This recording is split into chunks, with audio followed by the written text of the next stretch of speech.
Donc, parlons un petit peu de la musique, cet hymne à la joie et à la vie. C'est Nietzsche qui a dit que s'il n'y avait pas eu la musique, la vie aurait été une erreur. La musique, c'est un métalangage parce qu'elle ne s'adresse pas seulement à notre tête et à notre intellect au travers des mots et des paroles, mais aussi à notre âme et à notre cœur. Et c'est pour ça que quand on met la bonne playlist au bon moment et qui fait vibrer toutes les cordes de notre cœur, c'est un moment d'extase, c'est un pur moment de poésie et de grâce, c'est un climax presque explosif. La musique, c'est ce qui nous permet de voir la vie comme un suave ralenti. La musique, c'est ce qui fait saliver nos yeux d'une joie teintée de curiosité et d'excitation. La musique, c'est ce qui fait que tous nos désirs soient abolis par la plénitude de leur propre satisfaction, comme disait Roland Barthes. La musique, c'est comme une drogue licite, si je puis me permettre. C'est une forme légale de psychédélique. Parce qu'elle agit comme un intensificateur des sentiments, comme un amplificateur du réel.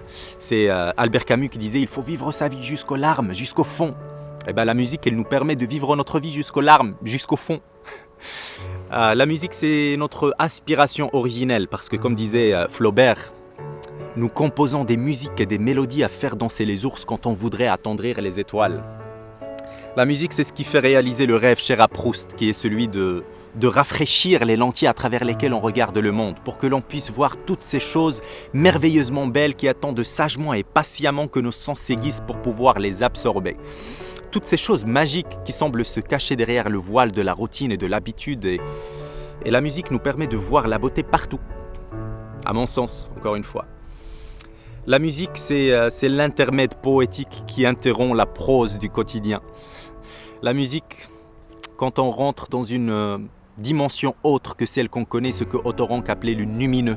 C'est une dimension où l'on est les chorégraphes sonores de notre vie, on rentre dans le film de notre vie, on devient le caractère principal et c'est juste extatique. Et donc la musique, c'est ce qui fait taire notre cortex latéral préfrontal juste pour devenir la beauté qu'on est en train d'écouter. Et biochimiquement, les neuroscientifiques nous apprennent que quand on est en train d'écouter une musique qui nous touche jusqu'à l'épiderme, notre cerveau ne fonctionne pas de la même façon apparemment, biochimiquement parlant. La musique, c'est ce qui permet la création, l'ancrage et la réémergence des souvenirs. Elle nous transporte, la musique en fait. Je ne sais pas si ça vous arrive, mais des fois vous écoutez un morceau que vous n'avez pas écouté depuis un moment et puis vous faites un voyage dans le temps. Et je pense que la musique, c'est ce qui nous permet de mieux souffrir.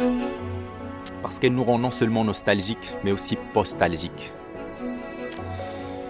Postalgique dans le sens où, moi personnellement, ça me rend postalgique parce que je suis triste par rapport à un moment présent que j'ai bien architecturé avec la musique et tout ça, une musique mélancolique, fantasmagorique, et j'ai du mal à accepter le passage du temps en fait. De dire que ce présent-là va finir, que je vois en fait la vie ou bien le présent comme un souvenir anticipé. Mais c'est une tristesse jouissive, c'est une tristesse créatrice et créative, ça me permet de faire des vidéos en parlant de la musique par exemple. Et finalement, la musique, c'est ce qui nous permet de voir le monde en une graine de sable et le paradis dans une fleur sauvage et de condenser l'infini dans la paume de notre main et de condenser l'éternité en une heure. Et voilà, toutes les raisons pour lesquelles j'aime la musique. Je serais vraiment curieux de savoir quelles en sont les vôtres.